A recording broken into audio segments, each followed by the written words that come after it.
On today's edition of the Locked On Florida Panthers podcast, we'll be bringing in JD Young, the host of Locked On Sharks, to talk about the mission for San Jose, Erik Karlsson's turning back the clock, former Panther James Reimer, and the philosophy of the front office between the San Jose Sharks and their new head coach, David Quinn. All on today's edition of the Locked On Florida Panthers podcast. Your Locked On Panthers, your daily podcast on the Florida Panthers. Part of the Locked On Podcast Network. Your team every day.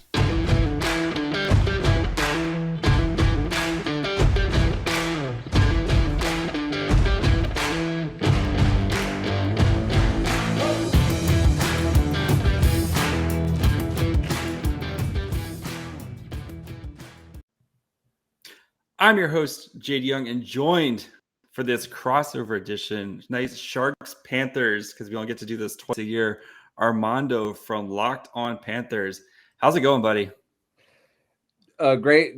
I'm doing well. Another late night recording, as I'm a night owl this week for this road trip for the Panthers, and great to be together with not only yourself, but a fellow sports fan of a team in the South East region for the football team. I kind of teased that in yesterday's episode of the show, as you are a fan of the Miami Dolphins and you're familiar with some pub subs around the area. I am, yes. I grew up in Florida, or I lived in Florida for about 4 years. My dad was a Dolphins fan.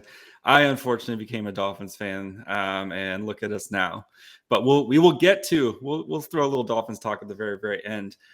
But today we have a kind of a big game, especially for the Panthers here, where a Sharks team that's kind of stumbled out, or we kind of know what the Sharks are, but a Panthers team which was an absolute juggernaut last year and feels a little bit slow kind of getting things going so far this year. Armando, what do you think is kind of the big story for the Panthers, 10 games into the season now? The biggest story for the Panthers is really their forward group, I was talking about yesterday, how combined with Sam Bennett, Alexander Barkov, and Sam Reinhart, they're just combined for 2 goals. And to think that a team that scored over 4 goals a game, you thought that the forward lines were going to be the strength of this Panthers team, and that the defense was going to be the weakness for this Panthers team after losing Mackenzie Weegar due to the trade of Matthew Tkachuk, which Matthew Tkachuk has been everything as advertised. He's been the best player for the Panthers as far as the forwards, leads the team in shots, penalty minutes, points, you name it. And he's just been a treat, and he's been inserted on that top line for the Panthers to help get Alexander Barkov going. But it's been a little bit of a struggle the rest of the way. As far as the forward groups, the losing Mason Marchment was a big loss for the Panthers and Claude Giroux. But hey, they were kind of victims to the cap, especially with a lot of buyout money, with about like $6.4 million in dead cap on their roster. So it's kind of hurting them at the moment. Yeah, I mean, we know all about the buyout money and having guys, losing guys to the cap space here in San Jose. And it's funny you talk about kind of the defense. And for the Sharks, there's one defenseman who's been probably the story of the NHL, I think, to begin the season. That's one Erik Karlsson, who is just absolutely dominating right now. He has 15 points in 12 games. He's contributed. The Sharks have 29 goals, and he's contributed 15 points to his 29 goals. He has 52% contribution rate on the Sharks goals this year, which is absolutely insane. 9 goals to go out of those 15 points. Second in the league behind Connor McDavid, who word has it is pretty good at hockey. But you look at the kind of the same thing with the Sharks, where you expected the big guys like Tomas Hertl and Timo Meier to kind of be leading the way with the scoring, and they've gotten off to a little bit slow starts. Timo Meier did have 2 goals against the Ducks, but it's been kind of a lot of the same things where basically if it's not Erik Karlsson doing stuff, this team has looked dead on the ice at a lot of times. So, like I said, with the Panthers, it's been a little bit of a slow start. They've beaten up some kind of bad teams, but they haven't really had that signature win right. And I know they just lost to the Coyotes the other night in Arizona. Is it just, do you think maybe that the team hasn't really started clicking yet, or what do you think has kind of been the reason for the slow start? Special teams has a lot to do with it because they're towards the bottom of the league in both penalty kill and power play. I mean, this is a team that finished in the top 5 in the regular season last year. It took a second half run to really get it inside the top 5 for the Panthers, but just off to a very slow start. They got 2 goals in Buffalo, and then they had 2 power play goals in Buffalo, and then they went through an 0 for 25 stretch over a week, and it was just broken in their game against Ottawa, which was, funny enough, Alexander Barkov's one and only goal this season for the Panthers. So it's been a little bit of a tough stretch, and it's like Alexander Barkov hasn't gotten it going yet. And looking at the San Jose Sharks, looking at they were a great penalty killing team last year with Brent Burns. Erik Karlsson's not a guy who plays penalty kill minutes from what I've seen on Hockey Reference. He does not. But still a great penalty killing unit that they have, second in the NHL in penalty kill. So just looking at that, it just makes me it's like that gif from Michael Scott in The Office where he's like, just looking at that is just like preparing for this when looking at this matchup. Yeah, the special teams for the Sharks has actually kind of been their saving grace. Their power play has been slow to get started, especially with David Quinn inserting a new power play. But the past couple of games, you've seen it start to click. They had Timo Meier got an outstanding goal in the power play where he was tripped, gets up mid stride, and then is able to tuck one home as he's getting up. But we've seen the power play start to kind of come together a little bit for the Sharks. And the penalty kill, they don't need to rely on Erik Karlsson because of the forward groups. You have a lot of kind of those defensive forwards who they play a very, very aggressive penalty kill of making the power play guys work and attack as much as they can. And when I was doing my research for this game, I was shocked to see how bad the Panthers power play was. And, if you're below the Sharks in any category, it's usually a bad sign. But yeah, I'm especially because of the way how aggressive they are, and they like to run out the 5 forwards and all that, is a little bit of a surprise to me just to see their power play being kind of so poor to start. And we did see this in the playoffs, and that's probably one of the big reasons why they went home early, is because this power play has just gone cold, right? Yeah, 1 for 31 on the power play, and not that a number you will not, definitely not forget that number at any time. So no. And I saw a tweet earlier of the Panthers power play on how they're doing, and then comparing the New Jersey Devils' power play on how they're firing on all cylinders. And they talked about that tweet spoke about the common denominator being Andrew Burnett and all that. And listen, regular season top 5 right now, we're still in the regular season. Who knows that if the New Jersey Devils make the playoffs, it's going to stay at that rate. So, but still, it's not a coincidence that the Devils are having success on the power play as much as they are in this young season. That doesn't mean that I'm advocating necessarily for Andrew Burnett still being the coach of the Panthers. I wouldn't have minded the Panthers keeping him either way, but I'm still quite impressed with Paul Maurice of what he's done, because as far as shots against per game, they're still in the top 5 of fewest shots allowed per game. And this is a team that I've mentioned in the last few days that even with save percentage for the goalies that it's under 900, they're still not allowing that many high danger chances for their goaltenders. All right, before we kind of dig in more into this game, look at the lines for each team and then kind of the roadmap for each team. Let's take a quick break. Talk to you guys about our friends over at Bet Online. You guys know Bet Online is your number one source for betting football and with the start of basketball this season. You can find out the latest player developments, team matchups, news, podcasts, and in-depth analysis on every game. And as always, BetOnline remains your continued source for your sports wagering information with live betting. So if you got a good feeling about Tua, maybe leading the Dolphins to a victory over the Bears this weekend, you want to put your money where your mouth is, that's the way to go. The fastest and easiest way to check out all your favorite games and events. They got World Series still going on. You got MMA, boxing, NBA, hockey, SHL. They've got you covered for everything. So head to their websites today or use your mobile device to learn more. Bet Online, where the game starts. Speaking of Bet Online, JD, currently there's a no-hitter in the World Series in Game 4. as Ooh. we're speaking. Oh, like go live bet that right there.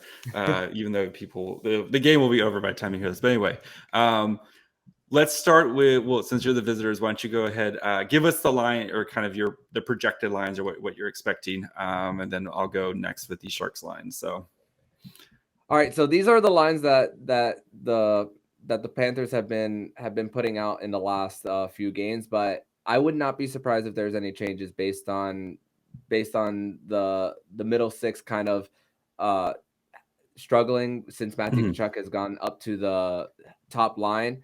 And this is something that we've spoken about on the podcast about switching the lines. But if it's anything like the last few games, top line is going to be Alexander Barkov with Verhaeghe on his wing and Matthew Tkachuk on his right, Sam Bennett with Sam Reinhart on his right, and Rudolph Balcers, former San Jose Sharks, on his Rudy!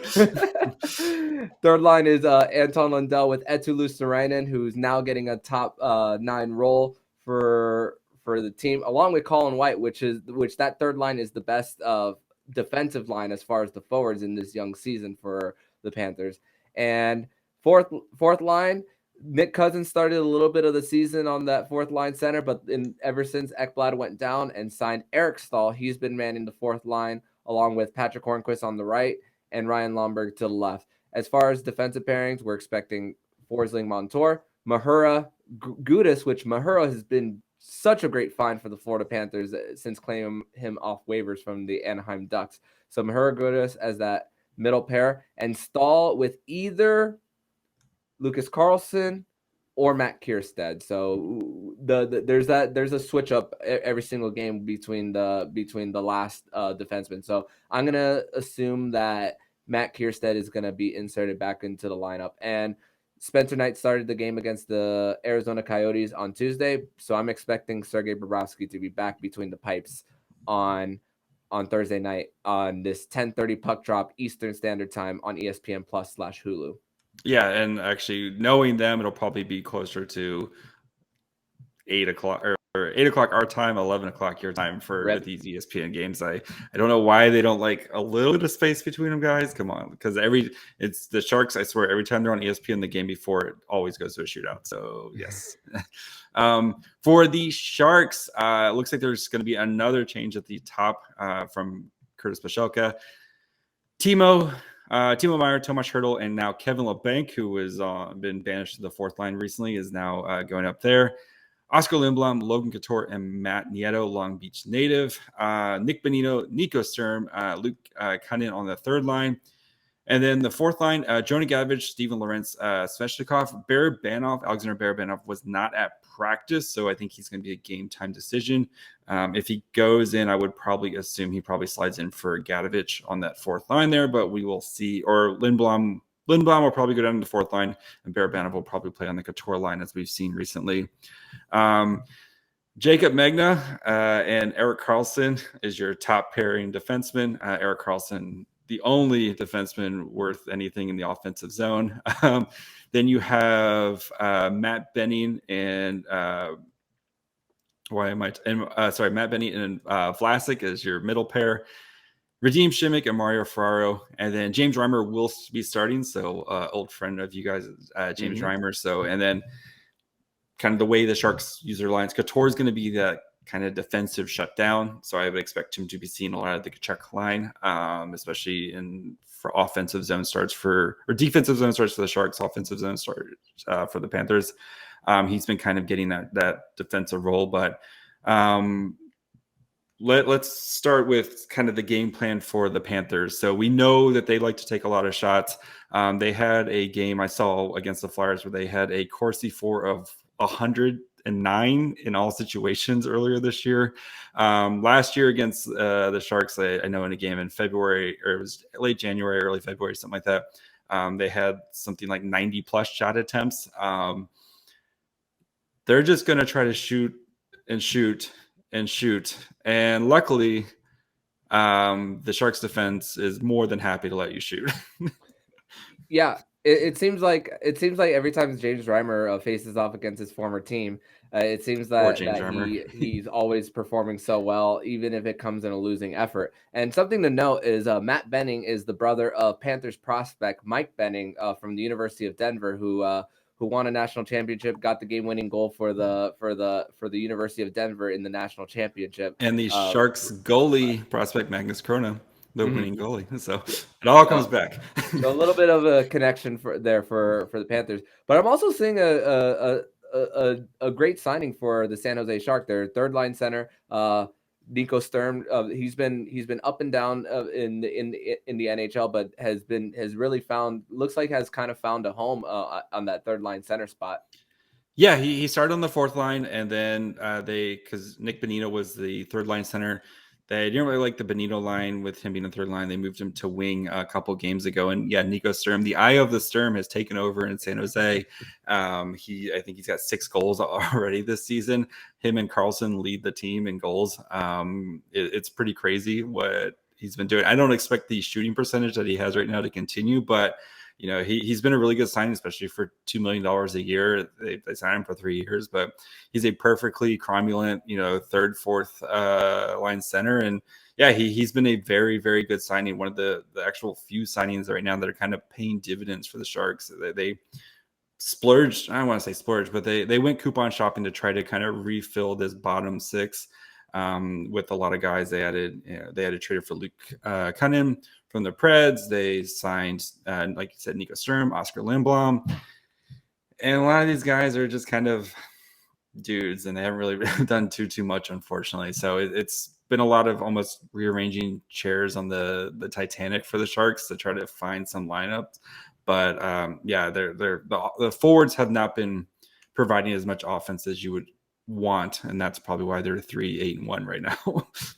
Yeah, and I'm seeing I've seen that the San Jose Sharks, 7th youngest team in the NHL, despite still having 3 players from that 2016 team that made the Stanley Cup final: Logan Couture, Thomas Hertl, and Vlasic. I mean, and those 3 still have plenty of years left on their contracts too, from what I'm seeing on Cap Friendly. And of course, Mike Grier, the brother of Chris Grier of the Miami Dolphins, like taking the job for the San Jose Sharks, and then not really having so much time right before the draft to really make a huge impact, but still trading back to at least still accumulating picks and getting some assets to at least still have some room to work with.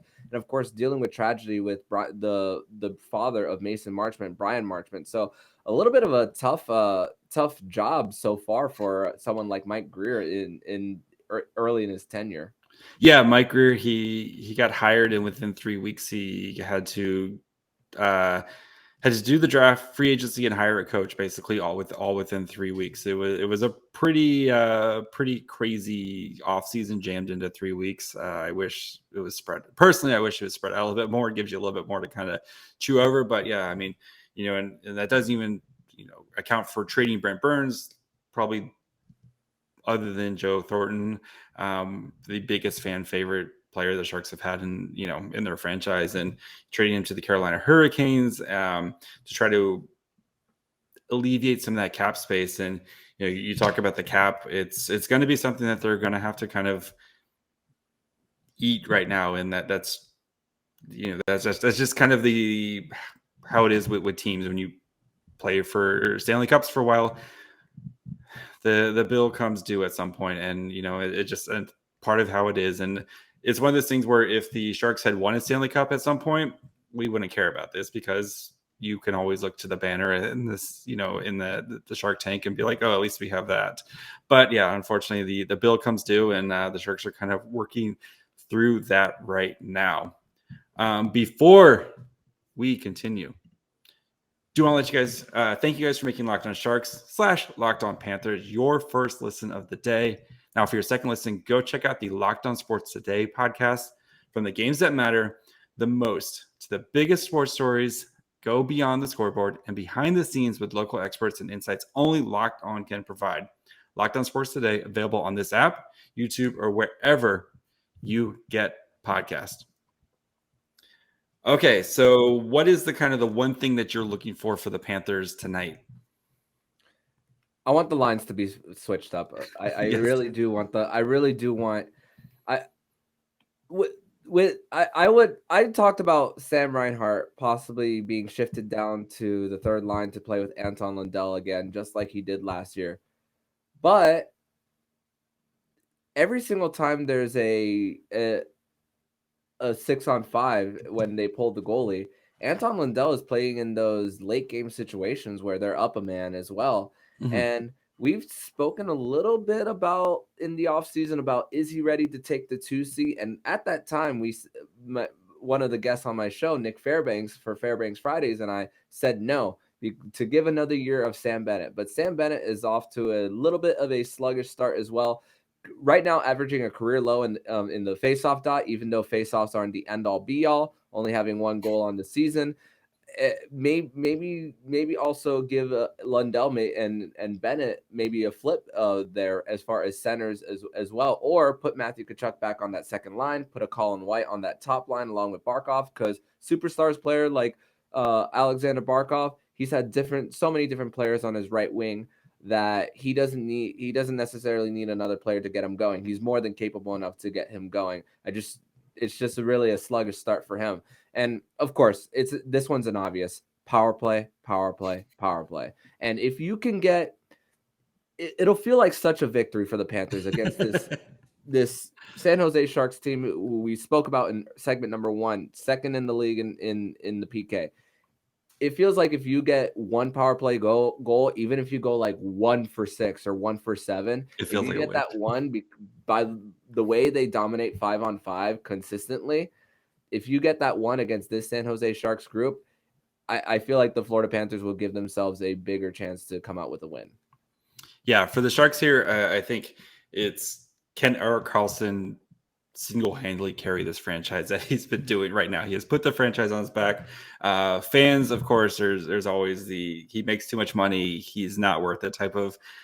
But this is why you sign Erik Karlsson. He is a Norris, candidate early, 10 games in this season right now. And this is the best hockey we have ever seen him play in San Jose. This is like reminiscent of 2017 Ottawa from him right now, where he is putting a franchise on his back and dragging them to relevance. And can he get some help? I mean, we've seen Timo Meier, very slow start.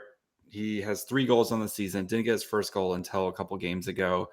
Tomas Hertl has 1 goal. He scored the first game of the season, and then he's been silent since then. But he has been producing on the assists. I think he has 6 assists in his last 5 games. So starting to see these guys come together. If Hertl can kind of help pick up the slack, that way it's not just Karlsson having to do it all, then you can see this team start to be a little bit more competitive, and then just hope that you can continue to squeeze out a little bit of secondary scoring from guys like Nico Sturm, if maybe Oscar Lindblom can get going a little bit here, just guys like that. But yeah, I mean, for the Sharks, though, it's going to be you have to win the special teams battle. You have to shut down this power play that hasn't been doing much this year. And the Sharks did a really good job against a really bad power play against the Ducks on Tuesday night.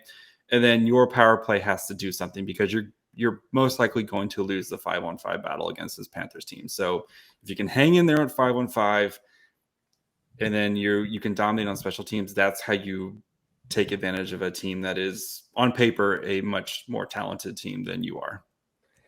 Yeah, and Erik Karlsson, there's going to be so many eyes on Karlsson. And I saw that highlight reel goal that he had where he blocked the shot against the Toronto Maple Leafs and then took it all by himself to score a goal. I'm like, wow. And the best part of that is someone asked him, "What did you see?" He's all, "Nothing. There was nobody in front of me."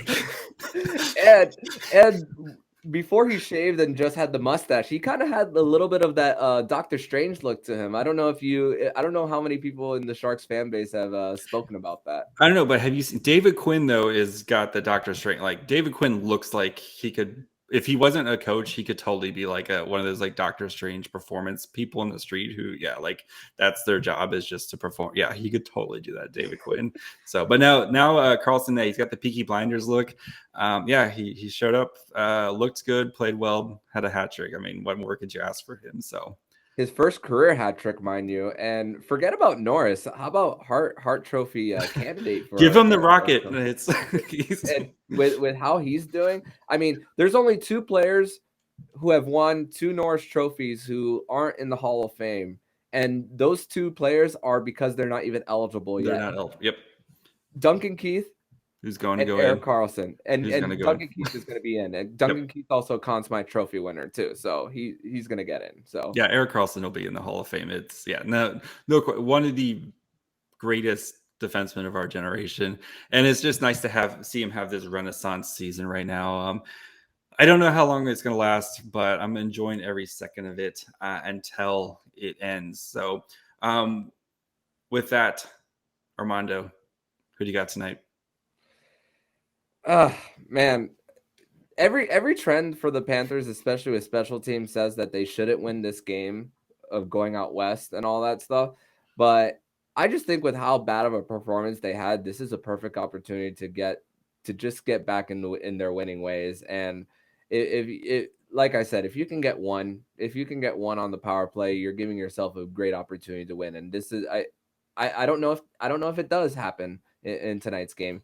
But I'm gonna look for a bounce back for this Panthers team after they dominated the Arizona Coyotes 5-on-5, but still came out on the losing end because eventually those goals are gonna go in. At least we hope. We keep saying it, but it feels like we're just shouting something that's not happening right now. But hopefully those goals will go in, and maybe a little bit of line changes for the forwards. All right, what's I'm the gonna score? say maybe 3-2. All right. I got 4-2 Panthers. Yeah. I mean, I know what Erik Karlsson's doing right now is amazing, but the Panthers, it's been a slow start for them, but this feels like a very much of a get right game for them. That 5-on-5, the Sharks gave up 44 shots to a very, very bad Ducks team the other night and lost 6-5. And I know Reimer has been spectacular in net so far this year, but you can't keep asking James Reimer to bail you out, especially when he's the onslaught he's probably going to get faced tonight. So I got 4-2. I got Karlsson scoring and then assisting on a Tomas Hertl goal. Tomas Hertl scores as well. But yeah, 4-2 Panthers. Yeah, and at this point, you expect Karlsson to get on the scoreboard in any which way at this point. It's the only thing until this guy shows up. It's the only thing I have. I have right now is Erik Karlsson just being awesome. So, let's dive into some Dolphins talk because I don't get to talk Dolphins stuff. So, okay, this is if you're done listening to Sharks Panthers, we appreciate you. If you want like 5 minutes of Dolphins talk, because yes, we're a little jealous of Kyle Krabs who gets to talk about Dolphins stuff all day. But all right, the Dolphins 5-3. Made a big acquisition for Chubb. How do you feel about the trade? I love it. I love everything about it because it's funny because I was talking to a friend on Halloween and we were talking about should they trade for a running back or should they trade for a pass rush, and I was saying games are won and lost in the trenches, and you gotta help the secondary with Byron Jones being out still probably until December. And this trade also says that Byron Jones is going to come back a little later. He's going to play sometime this season. And of course, there's a little bit of the injury with Liam Eichenberg, but Austin Jackson's coming back. Strange to say that Austin Jackson is coming back, and we're celebrating it after the first few seasons that he's had. But think about this trade for Laremy Tunsil when they traded 2 first-round picks. Masterful trade. This trade. It ended up being 4 because how bad the Texans were two seasons ago, trading back up to get Jalen Waddle. Love and it. Then ended up getting Tyreek Hill. Love it. Bradley Chubb. Love it. Even though Noah Igbenogany hasn't really worked out, he got his game-stealing interception against the Steelers.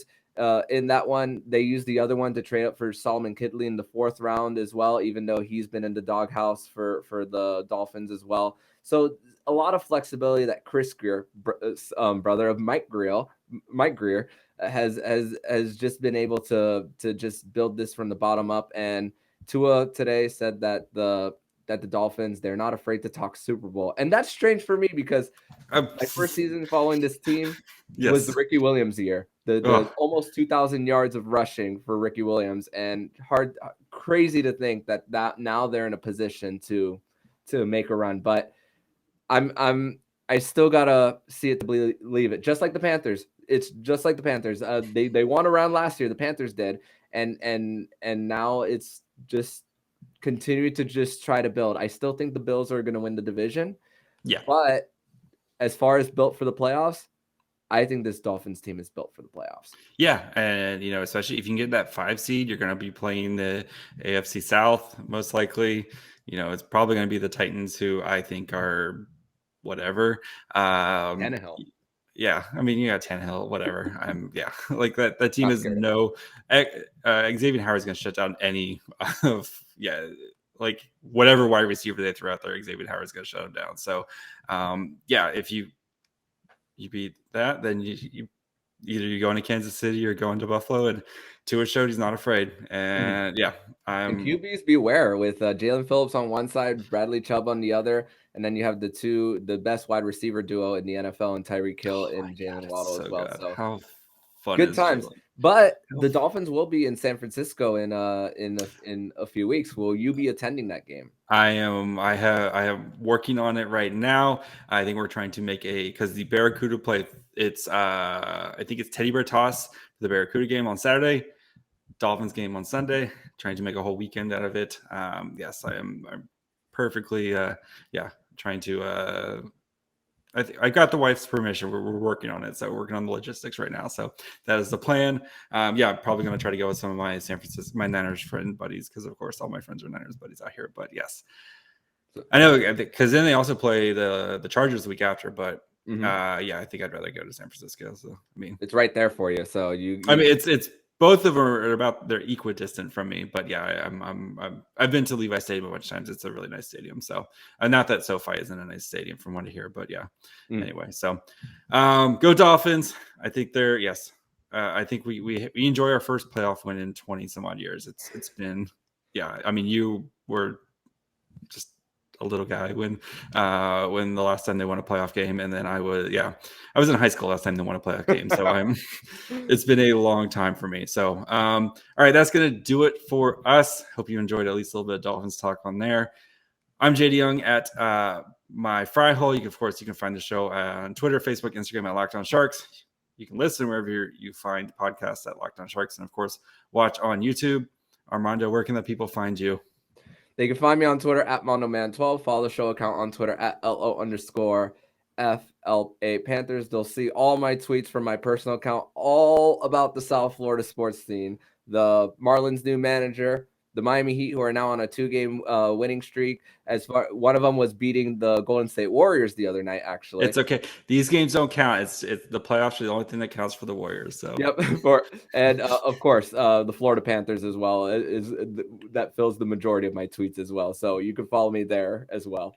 I just have a lot of dumb memes, so that you don't want to follow me. So all right. Until next time, buddy. Bye, friends. Thank you so much. And if you like what you're hearing, please subscribe to the podcast to be notified every single time the Locked On Florida Panthers podcast jumps into your podcast feed. Make sure to subscribe to Locked On NHL, Locked On Fantasy Hockey, and Locked On NHL Prospects, where they'll be covering all the regular season activities around the National Hockey League. Thank you for making the Locked On Florida Panthers podcast your first listen of the day. And for your second listen of the day, make sure to listen to today's episode of Locked On Sports Today. The biggest stories of the day, plus instant reactions, big game recaps, and the take of the day. Available on the Odyssey app, YouTube, and wherever you get your podcast. So I'm Armando Velez with JD Young. And you've been listening to Locked On Florida Panthers podcast, part of the Locked On Podcast Network, where it's your team every day.